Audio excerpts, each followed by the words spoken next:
Hello friends, ನೀವೀಗ ನೋಡ್ತಾ ಇದ್ದೀರಲ್ಲ ನನ್ನ ಹಿಂದ್ಗಡೆ, ಇದು ದೀವಲ್ಸ್ ಅಂತ ಹೇಳ್ತಾರೆ.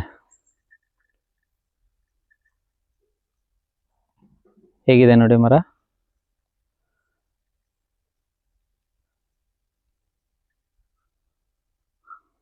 ಬನ್ನಿ ಇದ್ರ ವಿಶೇಷತೆ ಹೇಳ್ತೀನಿ.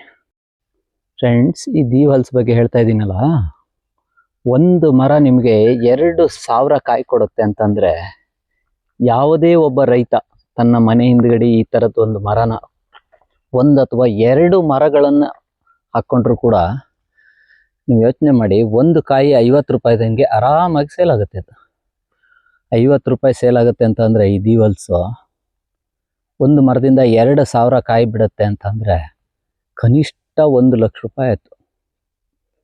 1 ಲಕ್ಷ ರೂಪಾಯಿ ಕೊಡುವಂತ ಮರ ನೀವು ನೋಡ್ಬೋದು, ಇಲ್ಲಿ ಬೆಳೆದ್ ನಿಂತಿದೆ. ಈ ಮರ ಪ್ರತಿ ವರ್ಷ ಒಬ್ಬ ರೈತರಿಗೆ 1 ಲಕ್ಷ ಬೆಳೆನ ಬೆಳೆದ್ಕೊಡುತ್ತೆ. ಇದು 1 ಲಕ್ಷ ರೂಪಾಯಿ ಕಾಯಿ ಬಿಡುತ್ತಂತ ಇದ್ರಲ್ಲಿ.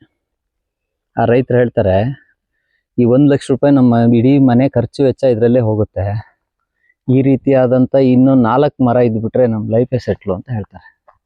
ನಾನು ಈ ಮಾತು ಯಾಕೆ ಹೇಳಿದೆ ಅಂತಂದ್ರೆ, ಎಲ್ಲ ರೈತರು ತಮ್ಮ ತಮ್ಮ ಮನೆಯಲ್ಲಿ ಈ ರೀತಿಯಾದಂಥ ಕೆಲವೊಂದು ಮರಗಳನ್ನು, ದೀವಲ್ಸ್ ಆಗಿರ್ಬೋದು, ಹಲಸಿನ ಮರಗಳಾಗಿರ್ಬೋದು, ಅಳವಡಿಸ್ಕೊಂಡ್ರೆ ಕಷ್ಟ ಅನ್ನೋದೇ ಇರೋದಿಲ್ಲ ಅಂತ ರೈತರಿಗೆ.